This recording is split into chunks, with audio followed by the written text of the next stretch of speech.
العليم الحكيم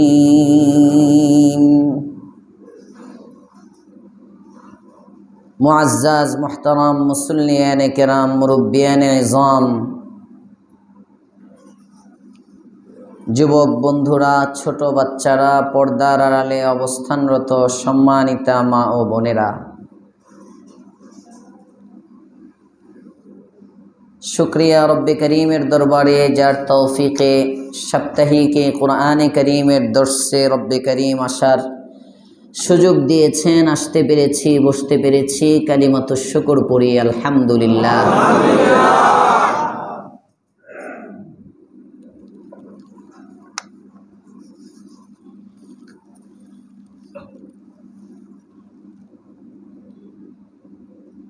अल्लाह पाक रब्बुल आलमीनेर फजल करम दया माया मेहरबानी रहम करमेर नजर होलेई नेक काज करा सम्भव है। एछाड़ा सब काज आमी प्रायई बोली टाका पयसा द्वारा सब करा जाए बा निज इच्छाय अनेक किछुई करा जाए किन्तु निज इच्छाय आल्लाहर ओली हवा जाए ना। आल्लाहर ओली हওয়ার জন্য আল্লাহ তাআলার इच्छा লাগে। আপনি ইচ্ছা করলে প্রেসিডেন্টের সাথে বন্ধুত্ব করতে পারবেন, আপনি ইচ্ছা করলে দুনিয়ার সবচেয়ে বড় লোক হয়ে যেতে পারবেন, কথার কথা চেষ্টা করে ধন সম্পদ বাড়াইতে পারবেন। इच्छा करले दुनिया अनेक किछुई करा जाए, इच्छा करले अपनी नेकी करते पारबेन ना। नेकी कामानोर जन्ने आल्लाह ताआलार रहम लागे, आल्लाहर भालोबासा लागे। आल्लाह आमादेरके तार भालोबासा दान करेन आमीन। एजন্য একটা কিচ্ছা আছে, অনেক দিন আগে হয়তো একবার শোনাইছিলাম। আর যারা ওই তবলিগের ফাজাইলে আমলের তালিমে বসেন, ফাজাইলে আমলের মধ্যেও সম্ভবত এই ওয়াকিয়াটা আছে। एक बुजुर्ग छिलेन हजरते आता इब्ने आबी रबाह, बहुत बड़ो ओली छिलेन, आल्लाहवाला बुजुर्ग मानुष छिलेन। एक बादी क्रय करे आनছেন। बादी ताहाज्जुদের नामाजेर समय ताहाज्जुद पड़े तो ताहाज्जुদের पड़े केदे केदे दोया करे, तार दोयार आवाजे आता इब्ने आबी रबाहेर घुम भेंगे যায়। तो शुए शुए शुने बादी की दोया करे, শুনে বাদীটা বলতেছে, আল্লাহ তুমি যে আমাকে ভালোবাসো এই উসিলায়, এজন্য তুমি আমার উপর রহম করো সুবহানাল্লাহ। আতা ইবনে আবি রবাহ বলেন, এই বান্দি দোয়াও তো বান্দির মতোই করতেছস, দোয়াটা এভাবে করে, দোয়াটা এভাবে কর, ইয়া আল্লাহ আমি যে তোমাকে ভালোবাসি এইজন্য তুমি আমার উপর রহম করো, আমি যে তোমাকে ভালোবাসি এইজন্য তুমি আমার উপর রহম করো। तो बादी दुआ करे, अल्लाह तुमी जे आमाके भालोबासो एजন্য तुमी आमार ऊपर रहम करो। तो आल्लाहर ओली शिखाय एभाবে बोलते হয় ना, बोलो अल्लाह आमी जे तुम्हें भालोबासी एजন্য तुमी आमार ऊपर रहम करो, उल्टा शिखाइतेছে। बादी बोले ना, दुआ आमी जेटा करतेছি एटाই लाइनेर दुआ सुबहानाल्लाह। कारण तुमिও আল্লাহকে ভালোবাসো আমিও আল্লাহকে ভালোবাসি। शुधु आमादेर भालोबासा द्वारा नेक काज करा जाए ना, नेक काज करार जन्य ओनार भालोबासा लागे। तुमिও आल्लाहके भालोबासो आमिও आल्लाहके भालोबासी। तुमी बिछनार मध्य नाक देखे घुमाइतेছো, मिष्टि निद्रा आरामेर निद्रा एटा तुमी छाड़ते पारला ना, और आमी ताहाज्जुद पड़तेছি। बोझा जाए शुधु आमादेर भालोबासा थाकले होबे ना, ओनार भालोबासाटा जार साथे लागे सेई ताके डाकते पारे। एजন্য আমরা তাফসীরে যারা বসছি শুধু আমরা ভালোবাসি না উনি বাসেন, এটা নিশ্চিত। এজন্য রবের ভালোবাসা পেয়েছি, খুশির আওয়াজে বলেন তো দেখি আলহামদুলিল্লাহ। আল্লাহ এই ভালোবাসা আরো বাড়ায়া দেন, বলেন আমিন। মহিলারা আবার জোরে চিল্লান মারেন না, জজবা জোরে বলতে বললে পুরুষরা বলবে, ওই দিক দিয়ে যদি এক চিল্লান দেয় তো অবস্থা খারাপ। এরপরেও তো 2 সপ্তাহ প্রায় মহিলা পয়েন্ট বন্ধ ছিল, ঝামেলা ছিল, 2 সপ্তাহ সুবহানাল্লাহ জমা হয়েছে। তো সব যদি একসাথে মেরে দেয় শেষ। মহিলাদের আওয়াজও সতর, মহিলাদের পুরা সতর, এদের চুলও সতর, এদের আওয়াজ সতর, এদের চোখটাও সতর, হাত পা অঙ্গ প্রত্যঙ্গ মহিলা পুরাটাই দামি, এই জন্য পুরাটাই সতর। জোরে কোন সুবহানাল্লাহ। দামি জিনিস ঢাইকে ঢুকে রাখে, কম দামি জিনিস বের করে রাখে, দামি জিনিস ঢেকে রাখে। মহিলা পুরাটাই দামি, কারণ মহিলা মায়ের জাতি। যদি মহিলা না থাকতো ওলি থাকতো না, মহিলা না থাকলে আবু বকর, ওমর, ওসমান, আলী হইতো না, মহিলা না থাকলে আদম থেকে ঈসা, শুধু তাই না আখিরি জামানার পয়গম্বরের মতো নবীও আমরা পাইতাম না। এজন্য মহিলা অনেক দামি। দাম দিবেন ইনশাআল্লাহ? আস্তে আস্তে কর, দাম দিয়েন, দাম দিয়েন। মাতৃজাতির কদর আছে, আল্লাহ তাদের ইজ্জত, তাদেরকে রক্ষা করার তৌফিক দেন, বলেন আমিন। সূরা বাকারার ৬২ নম্বর আয়াত থেকে আলোচনা। ৬২, ৬৩, ৬৪, ৬৫, ৬৬ কয়েকটা আয়াত তেলাওয়াত হইতেছে গত ২-৩ সপ্তাহ যাবত। বলেছিলাম বেইজ্জতি থেকে মুক্তি পাওয়া, জিল্লতি থেকে বের হওয়া, এর পদ্ধতি সম্পর্কে আল্লাহ পাক রব্বুল আলামিন সূরা বাকারার ৬২ নম্বর আয়াতে আলোচনা করেছেন।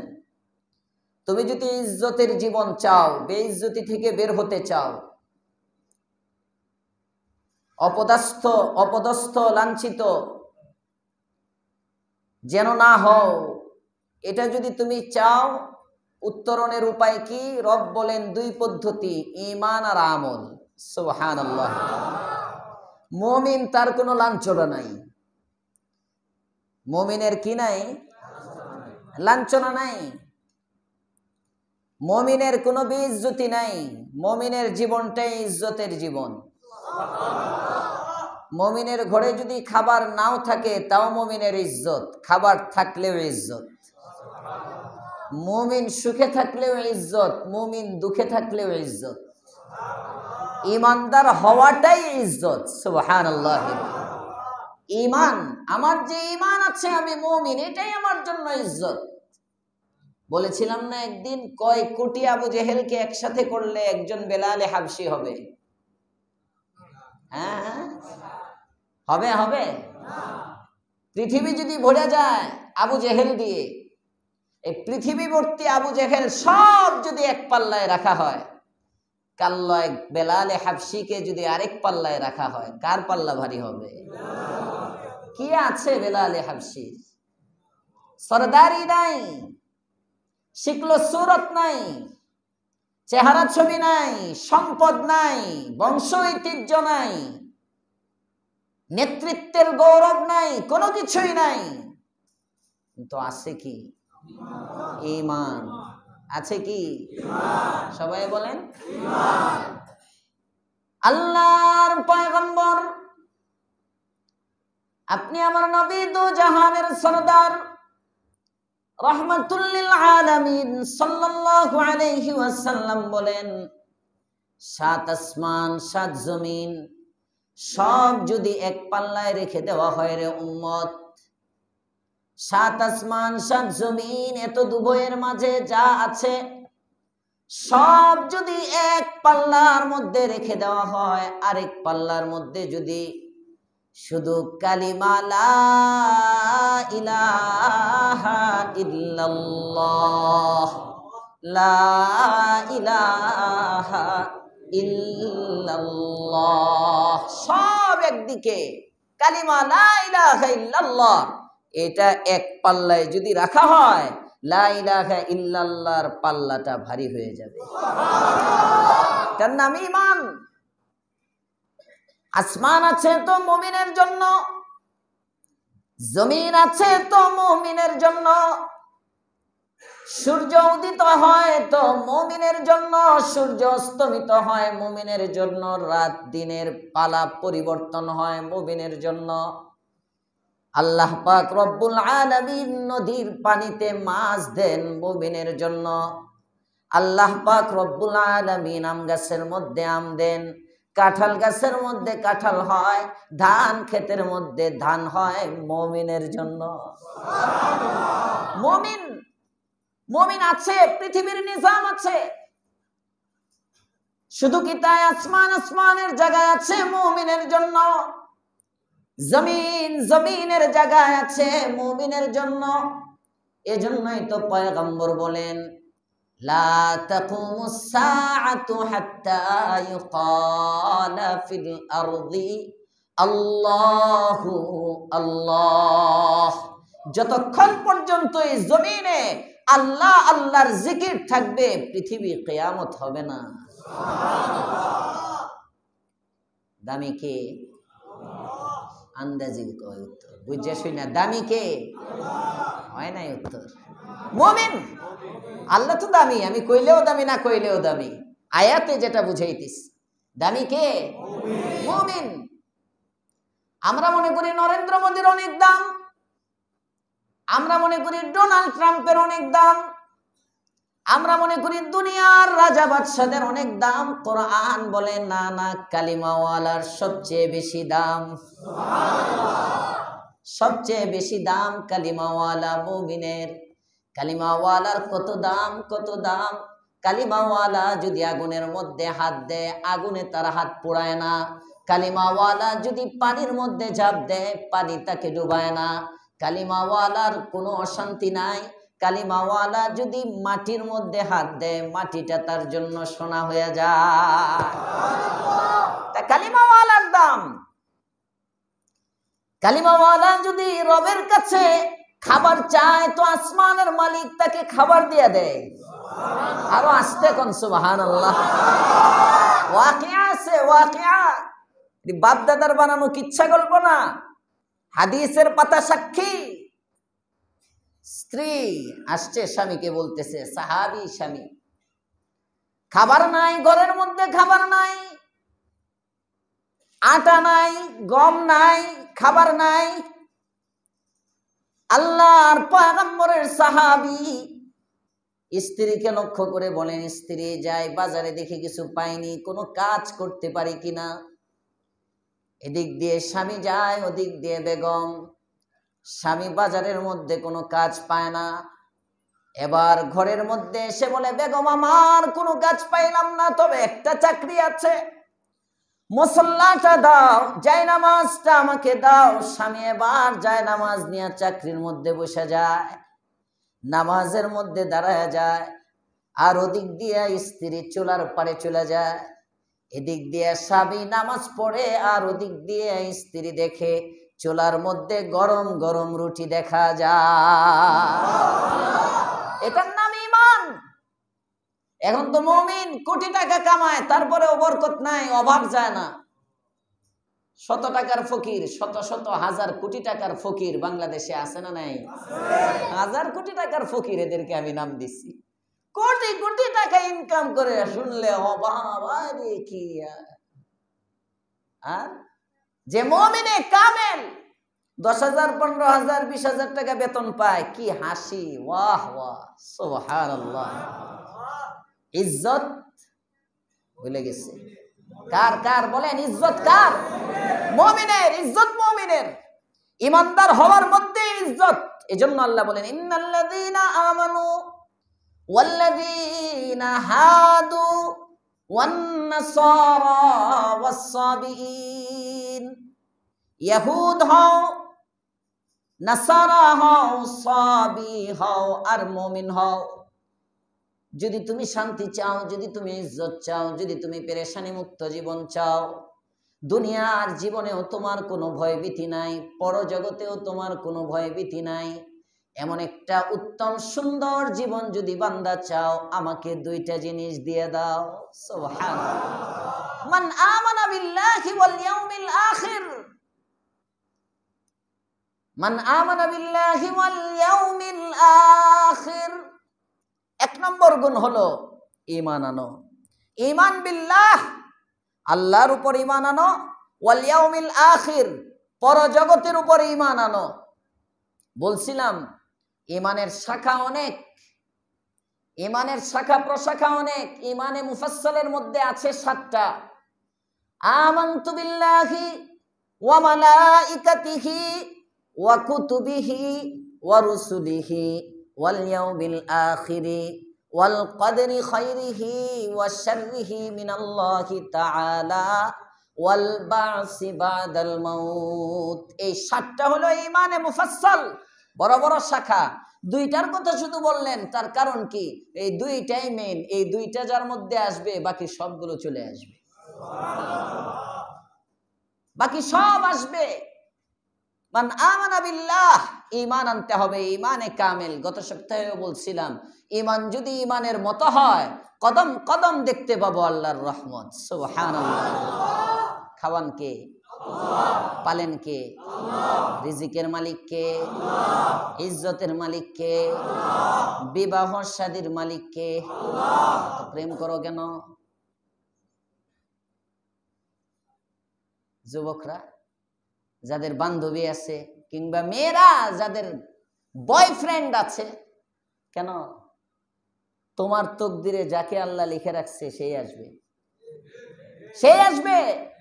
তুমি কেন আরেক যুবকের চরিত্র নষ্ট করতে যাও? তোমার কপালে যাকে আল্লাহ লিখে রাখছেন সেই আসবে। তুমি কেন আরেক যুবতী তার চরিত্র নষ্ট করতে যাও? তুমি চিন্তা করো, তোমার ভাই যদি হয়, তোমার ভাইকে কোনো মেয়ে অফার করো, এটা তুমি চাও? তোমার বোনকে কোনো মেয়ে অফার করো, এটা তুমি চাও? যুবক, তোমার বোনের বেলায় তুমি চাও না, সেও তো কারো বোন। তোমার ভাইয়ের বেলায় তুমি চাও না, ওই সময় আমরা পছন্দ করে একটা মাত্র ভাই আমার, তারে আমরা পছন্দ মতো বিয়ে করাবো। তুমি আরেক যুবকের চরিত্র নষ্ট করো কেন? এই যে 10 জনের সাথে টাঙ্কি মারো, ঘুরো ফিরো, মেসেজ আদান প্রদান করো, এজন্যই তো পরিবারে পড়ে বিয়ের পরে শান্তি হয় না। দেখে অভ্যাস তো 3 জন রে, নিজের স্ত্রী ভালো লাগে না। দেখে অভ্যাস 5 জনকে, নিজের স্বামী ভালো লাগে না। কথা বলেন না কেন? খারাপ শোনা যাইতে পারে কথাগুলো, এটাই বাস্তবতা। 70% না, বর্তমানে 80% পরিবারে, পারিবারিক জীবনে শান্তি নাই। শান্তি নাই স্বামী স্ত্রীর মধ্যে। কারণ ওই যে দেখে আরো কয়েকটাকে দেখে, আর যদি একজন একজনকেই দেখে মনে করবে এটাই তো আমার জান্নাত। সুবহানাল্লাহ। নিজের চরিত্র হেফাজত করা চাই যুবক ভাই, চরিত্র হেফাজত করা চাই। মনে থাকবে ইনশাআল্লাহ, এটা ঈমান। মুমিন কখনো যৌবনের গুনাহে জড়ায় না। মুমিন বিয়ের আগে প্রেম করে না, মুমিনের প্রেম বিয়ের পরে হয়।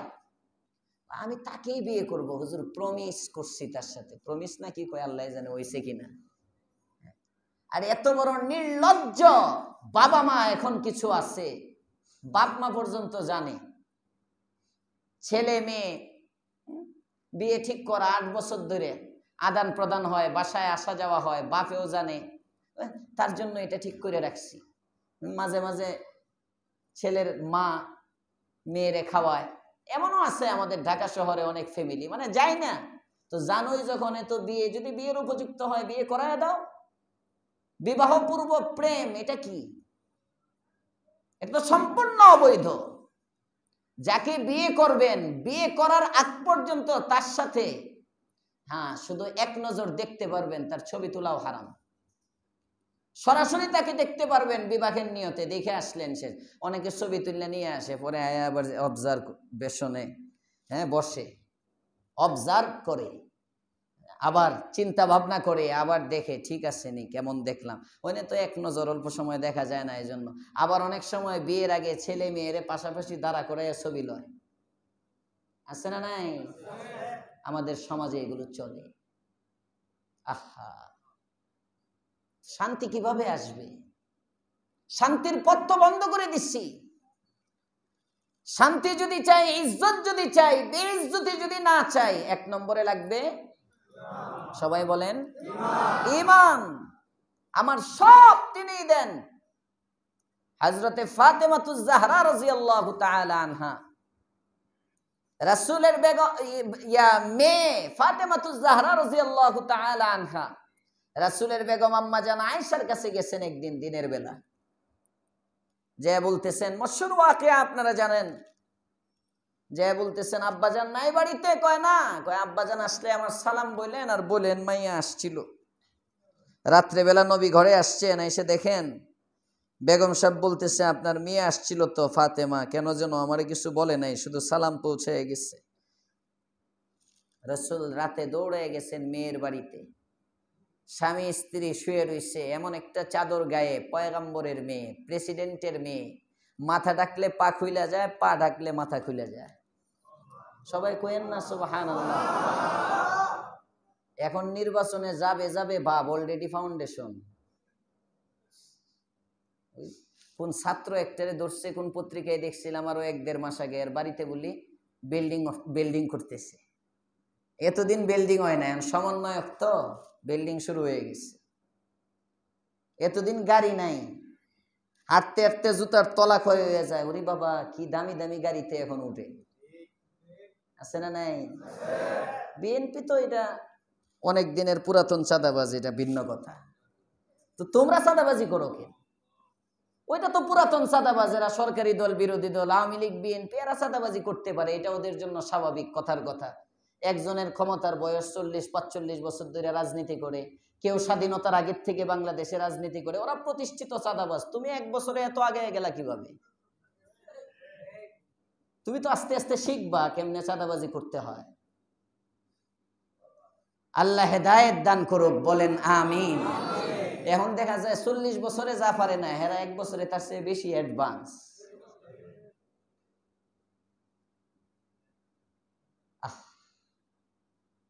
প্রেসিডেন্টের মেয়ে,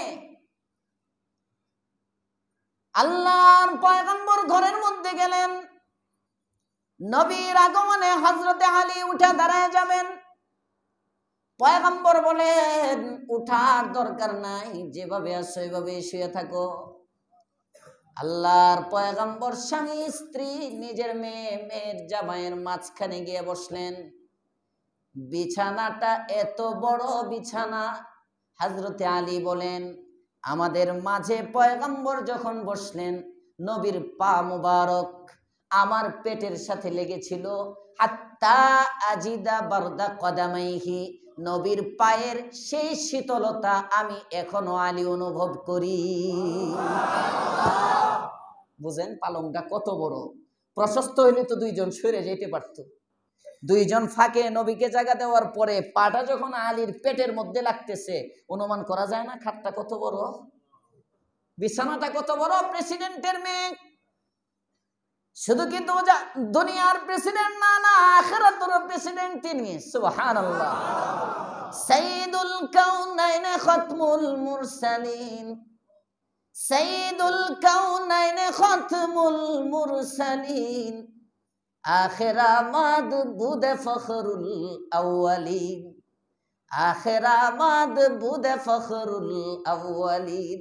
ফরিদউদ্দিন আত্তারের ছোট্ট একটা কিতাব মাদ্রাসায় বাচ্চাদেরকে পড়ায়, ওই কিতাবে উনি রাসূলের শানে বলতেছেন সাইয়্যিদুল কাউনাইন খাতমুল মুরসালিন, উনি হলেন দু জাহানের সরদার,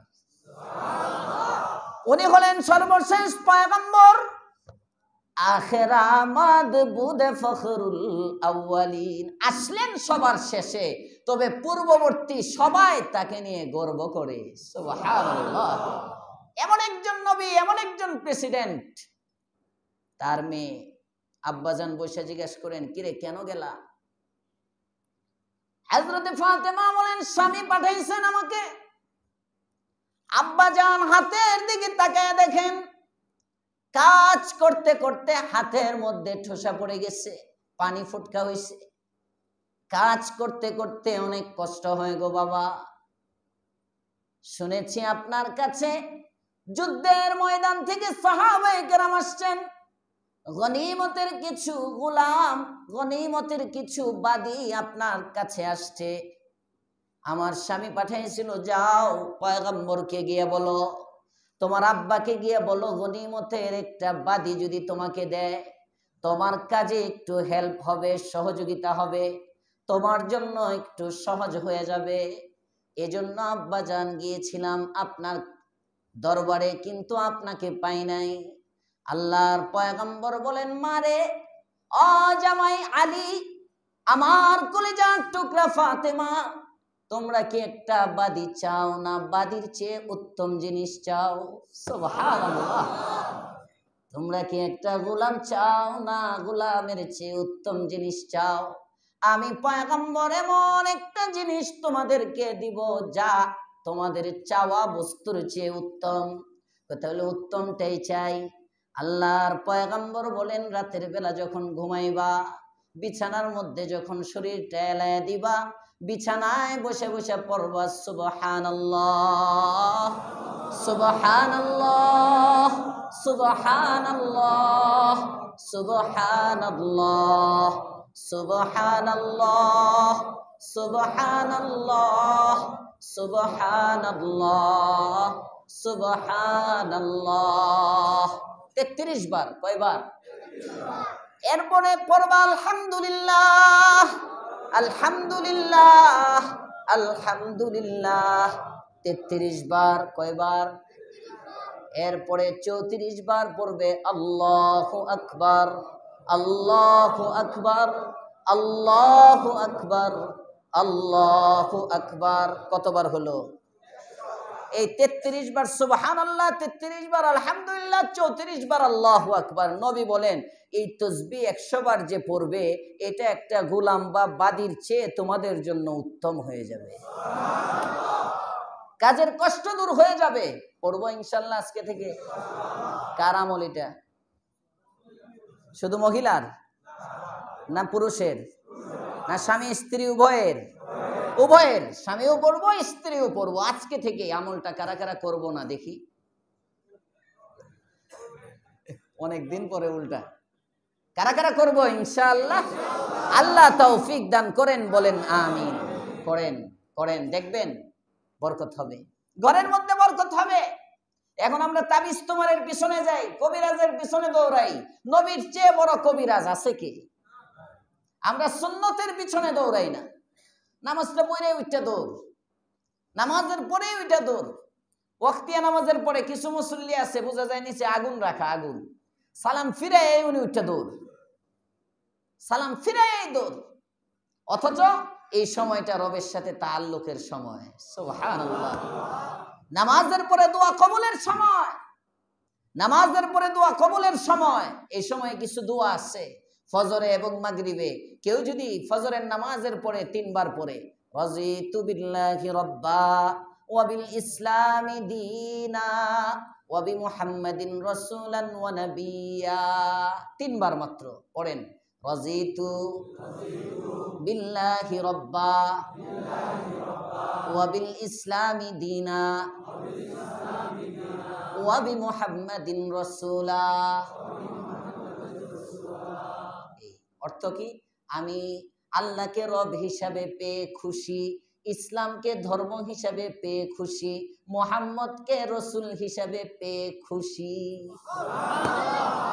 আল্লাহর পয়গম্বর আপনি আমার নবী, দু জাহানের সরদার, রাহমাতুল লিল আলামিন বলেন, ফজরে 3 বার বলবে আমি ইসলাম, নবী এবং আল্লাহ পেয়ে খুশি। মাগরিবেও 3 বার বলে আমি ইসলাম, নবী এবং আল্লাহ পেয়ে খুশি। এই যে ব্যক্তিটা সকালে এবং সন্ধ্যায় 3 বার বলবে আমি খুশি, আমি খুশি, আমি খুশি, ময়দানে মাহশর যখন কায়েম হবে, নবী আমার বলেন আল্লাহ তাআলা ডাক দিয়ে বলবেন, বান্দারে আমিও তোকে পেয়ে খুশি। যা বান্দা যা, আমি তোকে জান্নাতের মালিক বানায়া দিলাম। 1 মিনিটের আমলও না, 1 মিনিটের আমলও না। রাযীতু বিল্লাহি রাব্বা ওয়া বিল ইসলামি দীনা ওয়া বি মুহাম্মাদিন রাসূলা। রাযীতু বিল্লাহি রাব্বা ওয়া বিল ইসলামি দীনা ওয়া বি মুহাম্মাদিন রাসূলা। রাযীতু বিল্লাহি রাব্বা ওয়া বিল ইসলামি দীনা ওয়া বি মুহাম্মাদিন রাসূলা। 10 সেকেন্ড লাগে না, তাড়াতাড়ি পড়ে ফেলবেন। সকালে সন্ধ্যায় কারা কারা করবেন ইনশাআল্লাহ? মহিলারাও করবেন এই আমল, আমরাও করব। আল্লাহ তৌফিক দেন, বলেন আমিন। নামাজটা পড়ে উঠতে দৌড় মারে, উঠতে দৌড় মারে। পড়েন না ফজরে 7 বার, আল্লাহুম্মা আজিরনি মিনান নার, আল্লাহুম্মা আজিরনি মিনান নার, আল্লাহুম্মা আজিরনি মিনান নার, আল্লাহুম্মা আজিরনি মিনান নার, আল্লাহুম্মা আজিরনি মিনান নার, আল্লাহুম্মা আজিরনি মিনান নার, আল্লাহুম্মা আজিরনি মিনান নার। সকালে পড়েন 7 বার, সন্ধ্যায় পড়েন 7 বার। কোন বর্ণনায় আছে 3 বার। যদি 7 বার না পড়ো, কমস কম 3 বার পড়ো। যে ব্যক্তি দৈনিক সকালবেলা 3 বার, সন্ধ্যায় 3 বার বলে, আল্লাহ আমাকে জাহান্নাম থেকে মুক্তি দিয়ে দাও, নবী আমার বলেন জাহান্নামটা আল্লাহকে বলে, আল্লাহ গো এই ব্যক্তিটাকে তুমি আমার থেকে মুক্তি দিয়ে দাও। জাহান্নাম থেকে মুক্তি ওয়াজিব হয়ে যায়, জাহান্নাম থেকে মুক্তি ওয়াজিব। করব ইনশাআল্লাহ। আল্লাহর পয়গম্বর বলেন যে ব্যক্তি 5 ওয়াক্ত নামাজের পড়ে, রাসূল বলেন 2টা আমল, এটা আমার উম্মতের জন্য আমলগুলো বড় সহজ। হুমা ইয়াসির ওয়া মান ইয়ামাল বিহিমা কলিল। 2টা আমল এমন আছে যে আমলগুলো সহজ কিন্তু আমলকারীর সংখ্যা কম। তার মধ্যে একটা আমল হলো 5 ওয়াক্ত নামাজের পরে পড়বে সুবহানাল্লাহ 10 বার, আলহামদুলিল্লাহ 10 বার, আল্লাহু আকবার 10 বার। 1 ওয়াক্তর পরে 30 বার, 5 ওয়াক্তে হবে 150 বার। আর আমল নামায় আল্লাহ তাআলা নেকি দিবেন 1500। করব আন্দাজি করতো না, করবেন ইনশাআল্লাহ। আল্লাহ তৌফিক দেন, বলেন আমিন। 5 ওয়াক্ত নামাজের পরে পড়েন লা ইলাহা ইল্লাল্লাহ ওয়াহদাহু লা শারীকা লাহ, লাহুল মুলকু ওয়া লাহুল হামদ ওয়া হুয়া আলা কুল্লি শাইইন কাদির। 5 ওয়াক্ত পরে পারেন না, কমাস কম সকালে এবং সন্ধ্যায়, ফজরের পরে 1 বার, মাগরিবের পরে 1 বার, যদি আরেকটু পারেন তাহলে 10 বার, যদি আরেকটু সময় পান তাহলে 100 বার। সুবহানাল্লাহ। এক রিওয়ায়াতের মধ্যে আছে, কোনো সংখ্যা নাই, যে ব্যক্তি পড়বে সকালে সন্ধ্যায় 10 বারও নাই, 100 বারও নাই, তার মানে 1 বারও যদি কোনো ব্যক্তি পড়ে লাভটা কি হবে? আল্লাহর পয়গম্বর বলেন এই দোয়াটা পড়বে আল্লাহ তাআলা নবী বংশের একটা গোলাম আজাদের সওয়াব দিয়ে দিবে। কমপক্ষে 10টা নেকি তার আমলনামায় দিয়ে দিবেন, কমপক্ষে 10টা গুনাহ আল্লাহ তাআলা মাফ করে দিবেন। সকালে যদি পড়ে সন্ধ্যা পর্যন্ত শয়তান থেকে আল্লাহ হেফাজত করবেন। পড়বেন পড়বেন পড়বেন। 5 ওয়াক্ত নামাজের পরে পড়েন 3 বার সালাম ফিরে, আল্লাহুম্মা আইন্নি আলা যিকরিকা ওয়া শুকরিকা ওয়া হুসনি ইবাদাতিক। পড়বেন ইনশাআল্লাহ। যে সমস্ত নামাজের পরে সুন্নত আছে সুন্নতের পরে, যে সমস্ত নামাজের পরে, কারণ সুন্নত ফরজের তাবে, মনে থাকবে ইনশাআল্লাহ, সুন্নত ফরজের তাবে। এজন্য মাসআলা অনুযায়ী ফরজ এবং সুন্নতের মাঝখানে খুব লম্বা মুনাজাত করাও উচিত না। ফরজ এবং সুন্নতের মাঝখানে খুব লম্বা দোয়া করাও উচিত না, কারণ সুন্নত ফরজের তাবে। নিয়ম হলো সুন্নতের পরে দোয়া, নিয়ম হলো নামাজের পরে দোয়া, নামাজের পরে দোয়া, এটা হলো মূল সুন্নত নামাজের পরে। কারণ ফরজ এবং সুন্নতের মাঝে দোয়া হলে মুখতাসার, সংক্ষেপে, যাতে লম্বা চূড়া গ্যাপ না হয়, লম্বা চূড়া কোনো গ্যাপ না হয়। মনে থাকবে ইনশাআল্লাহ। এই যে কয়েকটা জিনিস দিলাম, অনেকে কয় হুজুর তাফসীর করব, তসবিহ শিখাইতেছে। ইজ্জতওয়ালা হওয়ার জন্য আমল কয়টা? 2টা। 1 নম্বর হলো ঈমান, 2 নম্বর হলো আমলে সালেহ, নেক আমল। এই সহজ সহজ কয়েকটা নেক আমল শিখিয়ে দিলাম। এটা তাফসীর, তাফসীরই হইতেছে। সহজ সহজ কয়েকটা নেক আমল দিলাম, যদি এই নেক আমলগুলো করেন তাহলে কঠিন কিছু নেক আমলের তৌফিক আল্লাহ দিয়ে দিবেন। কারণ নামাজের পরে পড়তে হইলে 5 ওয়াক্ত নামাজ তো পড়তে হবে। ফজরে এবং মাগরিবে নামাজ না পড়ে এটি পড়ন যাইব না, নামাজ পড়তে হইব। তো যার নামাজ ঠিক তার সব ঠিক। সুবহানাল্লাহ। নামাজ ছাড়া কোনো বুজুর্গি নাই, নামাজ ছাড়া কোনো আল্লাহওয়ালা নাই, নামাজ ছাড়া কোনো পীর নাই, এটা শয়তান। শয়তান কথা বলেন না কেন? নামাজ ছাড়া পীর নাই। যার নামাজ নাই তার কিচ্ছু নাই, যার নামাজ নাই তার ঈমানও নাই। এজন্য আল্লাহর রাসূল বলেন, মান তারাকাস সালাতা মুতাআম্মিদান ফাকাদ কাফার। যে ব্যক্তি ইচ্ছাকৃত নামাজ ছাড়লো সে কেমন যেন কুফরি করলো। এজন্য নামাজ পড়বো ইনশাআল্লাহ সুন্নত তরিকায়, সুন্নত তরিকায়। তাহলে আমলে সালেহ। আমলে সালেহের তাফসীরে মুফাসসিরিনে কেরাম লেখেন, আমলটা নেক আমল হয় কখন? নবীর তরিকায় হয় যখন। বলেন আমলটা আমল হয় কখন? যারা বাকি আছেন তারা সহ, আমল হয় কখন? তাহলে আমলে সালেহ, আমল সব। ইয়া নবী সালাম আলাইকা, এটাও আমল। আমল আমল এটাও আমল, এটাও আমল। তাদের কথা, কোরআনের ভাষায় না, এটাও আমল। আমল মানে তো কাজ, যেটাই করবেন এটাই। কিন্তু শরীয়তের পরিভাষায় নেক আমল হওয়ার জন্য নবীর তরিকায় লাগে। কথা বলেন ঠিক না বেঠিক? আমি ভালোবাসা প্রকাশ করব কার তরিকায়? নবীর তরিকা। এখন তো আবেগ, এটা এটা ভাই, এটা আবেগের বিষয়, এটা দলিলের বিষয় না। ওরে বাবা রে বাবা, বেদাতীদের সবচেয়ে বড় যুক্তি হইল এটা।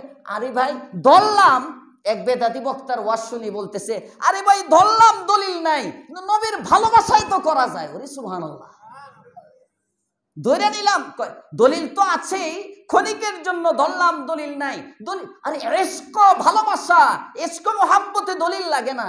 আরে না, নবীর ভালোবাসা প্রকাশ করার জন্য দলিল লাগে। কথা বলেন ঠিক না বেঠিক?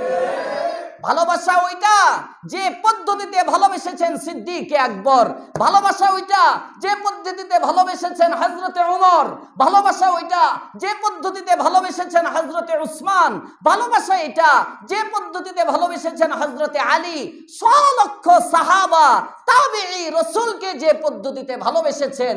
আমি যদি প্রকৃত আশিকে রাসূল হই, আমাকে ওই পদ্ধতিতেই ভালোবাসতে হবে।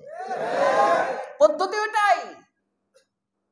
আমি আবু বকরের চেয়ে বড় আশিকে রাসূল না, আমি ওমরের চেয়ে বড় আশিকে রাসূল না, আমি উসমানের চেয়ে বড় আশিকে রাসূল না, আমি আলী, আম্মার, ইয়াসিরের চেয়ে বড় আশিকে রাসূল না। আমি তো এমন একজন আশিকে রাসূল, এখনো আমার দাড়ি গালের মধ্যে আসে না।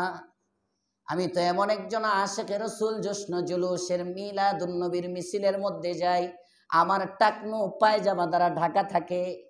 আমি তো এমন একজন আশিকে রাসূল, আমার বেগম পর্দা করে না।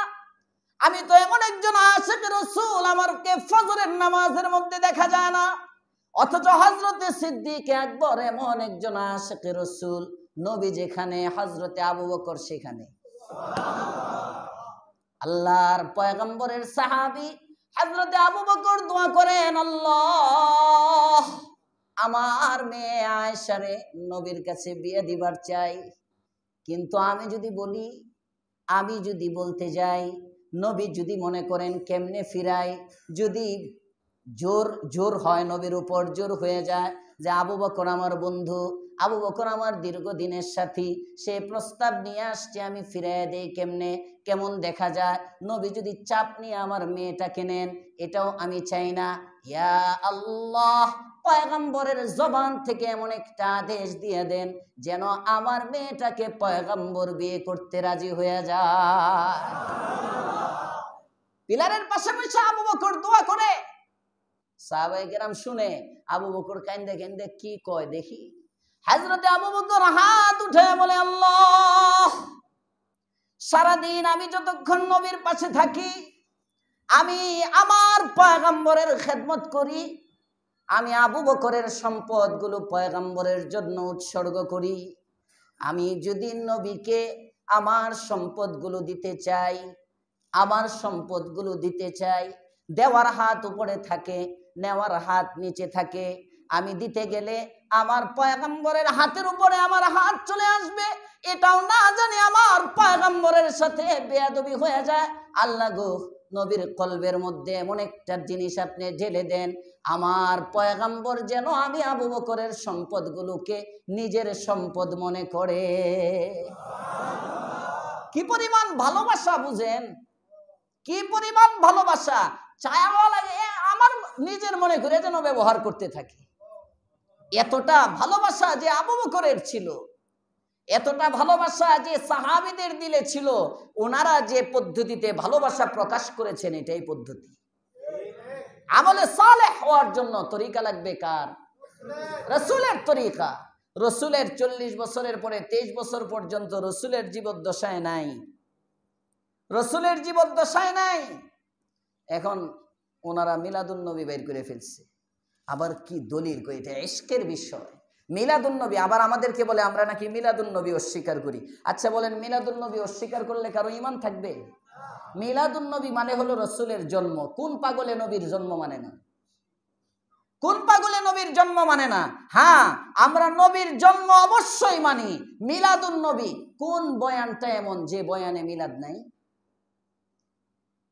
কোন আলেমের বয়ানের মধ্যে মিলাদ নাই?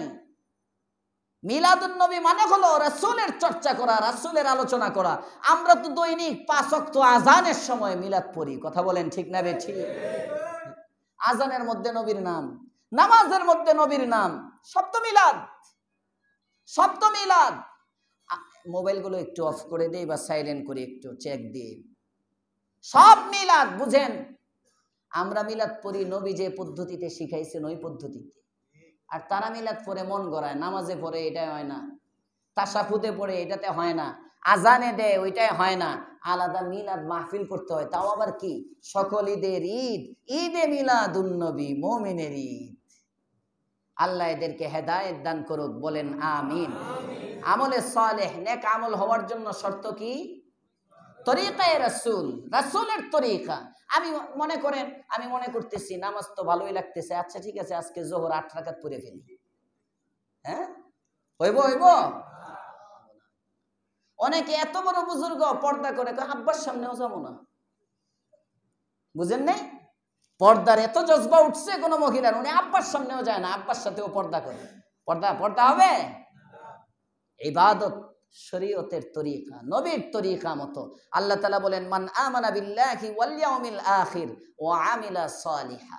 আজকে উম্মত অশান্তি এই দুই কারণে। ঈমানের মধ্যে উম্মতের ভেজাল, নবীর তরিকার মধ্যে উম্মতের ভেজাল। আমল সুন্নাহ পদ্ধতিতে হয় না, আমল করি আমরা কিন্তু তরিকা নাই, নবীর তরিকায় হয় না। নামাজ পড়ি, নামাজ নবীর তরিকা মতো নাই। মহিলারা পুরুষের মতো সেজদা করতেছে। আবার বলে নবী বলছেন সাল্লু কামা রাআইতুমুনি উসাল্লি। আহলে হাদিসদের দলিল, সাল্লু কামা রাআইতুমুনি উসাল্লি। নবী বলছেন আমারে যেমনে দেখো এমনি নামাজ পড়ো। সুতরাং নবী যেভাবে সেজদা করছেন, আরে মিয়া পুরুষ সেজদা শিখবে রাসূলের কাছ থেকে, মহিলা সেজদা শিখবে আম্মা জান আয়েশার কাছ থেকে। কথা বলেন না কেন? এখন কয় সাল্লু কামা রাআইতুমুনি উসাল্লি। রাসূলের কোন একজন বেগম পুরুষের মতো সেজদা করে নাই। এখন তোমার নামাজও যদি তুমি বেটার কাছ থেকে শিখতে যাও তো তুমি বেটা হয়ে যাও। বুঝেন নাই?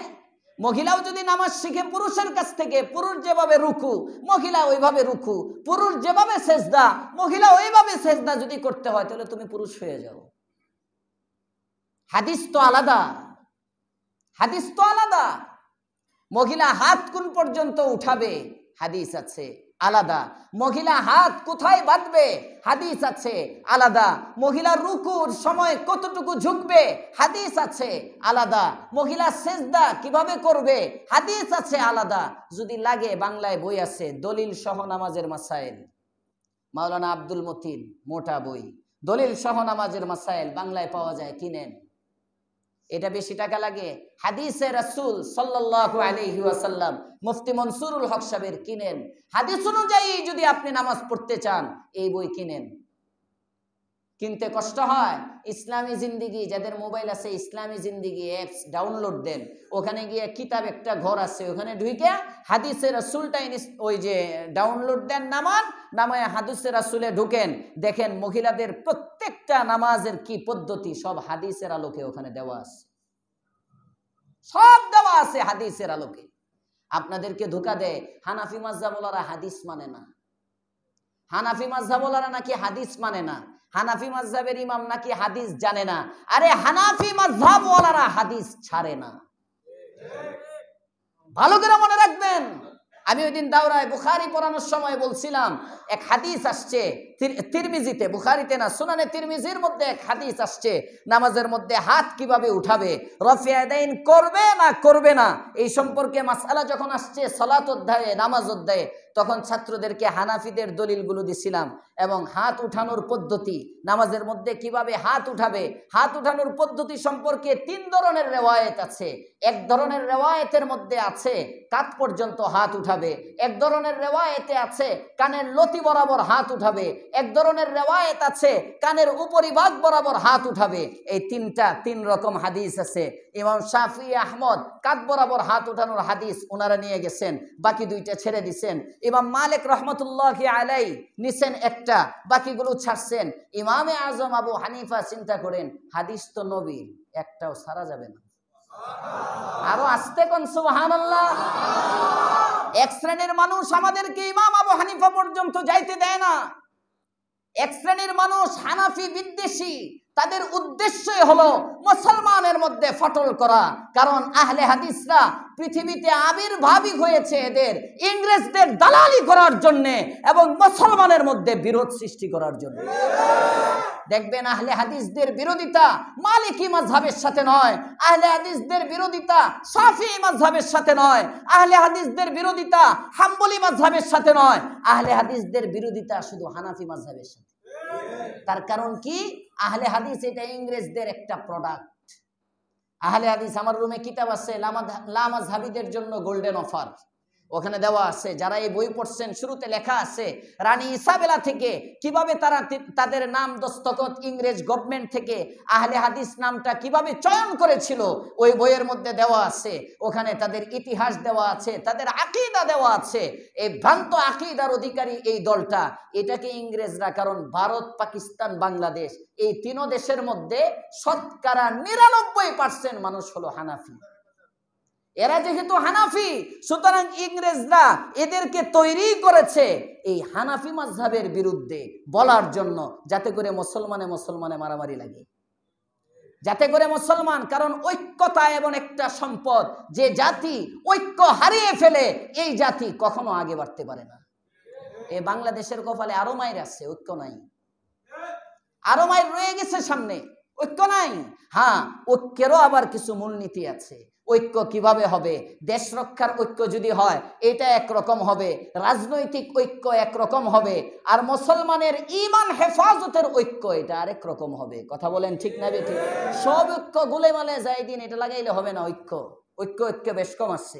ক্লিয়ার করতে হবে কোনটা রাজনৈতিক ঐক্য আর কোনটা নিজের ঈমান হেফাজতের ঐক্য। ঈমান হেফাজতের ঐক্য হবে এক জায়গায়, আর রাজনৈতিক ঐক্য হবে আরেক জায়গায়। বাহারহাল ওইটা সাবজেক্ট না। আমি যেটা বলতেছিলাম, ইংরেজ আহলে হাদিসরা আসছে ইমামে আজম আবু হানিফা রহমতুল্লাহ আলাইহির বিরুদ্ধাচরণ করার জন্য। আবু হানিফা হাদিস জানে না, তো আমি দেখাইলাম ওই দিন দলিল দিয়ে যে দেখো আবু হানিফা রহমতুল্লাহ আলাইহি 3টা হাদিস, উনি বলেন হাত এমন ভাবে উঠাইবা, হাত বলা হয় কাকে? মিন আতরাফিল আসাবি, আঙ্গুলের মাথা থেকে শুরু করে একেবারে বগল পর্যন্ত, এই পুরাটাকে আরবিতে হাত বলে, এই পুরাটা হাত। সুতরাং এই কবজি যেটা এটাও হাত, আঙ্গুল যেটা এটাও হাত, এখানে যেটা এটাও হাত। হযরত ইমামে আজম আবু হানিফা বলেন হাদিস যেহেতু 3টাই নবীর, কোনোটাই ছাড়া যাবে না। সুবহানাল্লাহ। হাত এমন ভাবে উঠাইবা, হাতের কবজিটা থাকবে কাঁধ বরাবর, বৃদ্ধাঙ্গুলির মাথা থাকবে কানের লতি বরাবর, আর মধ্যমা আঙ্গুলিটা থাকবে কানের উপরিভাগে। তাহলে তোমার 3 হাদিসের উপর আমল হয়ে যাবে। ইমাম আবু হানিফা হাদিস মানে না, না হাদিস ছাড়ে না। আর যুবক আওয়াজ উঠাও আজকে থেকে, ইমামে আজম আবু হানিফা হাদিস ছাড়ে না। আওয়াজ উঠাও, হার মাসআলায় তোমাকে চোখে আঙ্গুল দিয়ে দেখানো হবে ইমামে আজম আবু হানিফা হাদিস ছাড়ে না। সুবহানাল্লাহ। আল্লাহ আমাদেরকে বুঝার তৌফিক দেন, বলেন আমিন। মুক্তির জন্য কয় পথ? 2 পথ। ইজ্জতের জন্য 2 পথ, একটা হলো ঈমান আর একটা হলো আমলে সালেহ। ঈমানদার হব, আমলে সালেহ করব, নেক আমল। কোনটা? নবীর তরিকায় হয় যেটা। আমার যুক্তি একটা বলে আমি এতদিন ধরে জেনে আসছি, না, তরিকা যেটা নবীর তরিকায় যখন হবে আমার নামাজ নামাজ হবে, নবীর তরিকায় যখন হবে আমার তাহাজ্জুদ হবে, নবীর তরিকায় যখন হবে আমার দানটা দান হবে, নবীর তরিকায় যখন হবে আমার পর্দা হবে, নবীর তরিকায় যখন হবে আমার হিজাব হবে, নবীর তরিকায় যখন হবে আমার ব্যবসা হবে, নবীর তরিকা যদি হয় আমার ঘুমটাও ইবাদত হবে, আমার ওযু ইস্তেনজাও ইবাদত হবে, হাত্তাকে আমি নিজের জৈবিক চাহিদা আমার বেগমের সাথে পূরণ করব, এটাও ইবাদত হবে। ইনশাআল্লাহ নবীর তরিকা জানবো। এই নবীর তরিকা জানার জন্যই আমাদের মসজিদে প্রতি ইংরেজি মাসের প্রথম জুমাবারে বাদ ফজর পুরুষদের জন্য মজলিস চালু হইতেছে। আগামী মাসের প্রথম জুমা, আগামী এই যে অক্টোবর থেকে প্রতি জুমাবার এই মসজিদে চালু হয়েছে। আজকে জুমাতেও এলান হয়েছে বাদ ফজর পারলে এখানে এসে পড়বেন, নাহলে আশপাশে পড়লেও ফজরের পরে চলে আসবেন। প্র্যাকটিক্যাল দলিল ভিত্তিক কিভাবে আপনার নামাজটা নবীর তরিকায় হবে, কিভাবে আপনার হজটা নবীর তরিকায় হবে, আপনার ব্যবসাটা কিভাবে নবীর তরিকায় হবে, খালি নামাজ রোজা না। অর্থাৎ ইনশাআল্লাহ যদি আল্লাহ আমারে বাঁচায় রাখে, ইনশাআল্লাহুল আজিজ, আমার একা কষ্ট হইলে আরো আলেম উলামারে যুক্ত করে ইনশাআল্লাহ এই মজলিসটা 1-1.5 ঘন্টার একটা ক্লাস, কেমন যেন ফারায়েজ কোর্স। কি কোর্স? ফারায়েজ কোর্স। যতটুকু দিন হলে আপনি পৃথিবীতে চলতে কোনো সমস্যা হবে না, আমল করতে, এতটুকু দিন পর্যায়ক্রমে ধাপে ধাপে ইনশাআল্লাহ আপনাকে শিখাইয়া দেওয়া হবে। ইনশাআল্লাহ কবর পর্যন্ত, কাফন দাফনের মাসআলা সহ, কবর খননের মাসলা সহ। আমরা মুসলমানের কবর এখন রসুলের তরিকায় নেই, মুসলমানের জানাজা রসুলের তরিকায় হয় না, মুসলমানের দাফন রসুলের তরিকায় হয় না, মুসলমানের কাফন রসুলের তরিকায় হয় না। হাজী আব্দুল লতিফ সাহেবের আব্বা যখন মারা গেলেন, গেলাম এই গুরুস্থানে, লাশ কবর যে খনন করছে পুরা সমান নিচে। আমাদের দেশে কবরগুলো যে খনন করে সাধারণত পুরা সমান করে দেয় অধিকাংশ। যদি ওই যে আপনার কবর তো দুইটা, একটা হলো পকেট কবর আর একটা হলো সিন্দুক কবর। হ্যাঁ, মাটি যদি শক্ত হয় অনেক জায়গায় পকেট কবর করে, তবে বাংলাদেশে পকেট কবর কম হয়, বগলি কবর যেটা এটা কম হয়, সোজা সাজা কবরটাই বেশি করে। এই নিচে যেখানে লাশ শোয়াবে দেখি একেবারে সমান করে দিচ্ছে। না, একবারে সমান করা এটা তরিকা না, এটা তরিকা না। কবরটা এমন ভাবে নিচটা রাখতে হবে, এটা একটু পূর্ব দিক দিয়ে একটু উঁচা থাকবে, মানে ওই যে পূর্ব সাইডটা একটু উঁচা, এই পশ্চিম সাইডটা একটু নিচা, এমন ভাবে একটা খেলা থাকবে, লাশটাকে রাখলে যেন লাশের বুক এবং চেহারা কেবলামুখী হয়ে যায়। এটা তরিকা। এটা হলো বিসমিল্লাহি ওয়া আলা মিল্লাতি রাসূলিল্লাহ। মুখে পড়তেছে বিসমিল্লাহি ওয়া আলা মিল্লাতি রাসূলিল্লাহ, আল্লাহর নামে নবীর তরিকায় কবরের মধ্যে রাখলাম। কবরটাই তো নবীর তরিকায় হয় না। এরপরে রাখার পরে আস্তে করে ডান দিকে ঘুরাইয়া দেয়। তো বেশি যদি না ঘুরতে চায়, চেহারা শুনছেন, চেহারা কেবলার দিকে রাখা লাগে। আরে চেহারা কেবলার দিকে না, শুধু বুকটাও কেবলার দিকে রাখা লাগে, কারণ কলব এখানে ঈমান থাকে। কলব এবং চেহারা উভয়টাই কেবলামুখী রাখতে হয়। জানেই না মাসলা। শোয়ায় সোজা করে, তারপরে গাড্ডা প্রথমে একটু চেষ্টা করে, না পারলে কট করে জুড়ে মারে, পরে একটা আওয়াজ হয়, ভেঙে যায়, পরে ডান দিকে ঘুরাই দেয়। একেবারে পুরাটা এনে দিচ্ছি, বুঝেন না? হ্যাঁ, অনেক সময় কি দিয়ে আটকা, মাটি টাটি দিয়ে আটকা না। এজন্য আমাদের অনেক কিছু আমাদের জানতে হবে, শিখতে হবে। শিক্ষার কোনো বিকল্প নাই, মনে থাকবে ইনশাআল্লাহ। এটা মনে করবো না যে খালি হুজুররাই শিখবে। আরে না, এমন এক জায়গায় আপনার আব্বার ইন্তেকাল হয়ে গেল, আশপাশে ভালো একজন আহলে হক আলেম নাই, এমন যেন না হয় আপনার বাবার শেষ কবরে রাখাটা খেলাফে সুন্নত হয়ে গেল, এমন যেন না হয়। আপনি যেন আপনার বাবার জানাজাটা পড়াইতে পারেন, এভাবে এগুলো শিখে রাখবেন। শিখবেন তো ইনশাআল্লাহ। ইনশাআল্লাহ এগুলো শেখানোর জন্যই আগামী সপ্তাহ থেকে মাসে একদিন, এটা প্রতি সপ্তাহে করা দরকার, কিন্তু ব্যস্ততা আপনাদেরও বেশি, আমারও বেশি, অন্তত মাসে একদিন আগামী সপ্তাহ ফজরে বাদ ফজর দেখা হবে তো ইনশাআল্লাহ। আল্লাহ পাক তৌফিক দান করেন, আমিন। ওয়া আখিরু দাওয়ানা আলহামদুলিল্লাহি রাব্বিল আলামিন। আয়াতে আমরা যে আলোচনাগুলো শুনলাম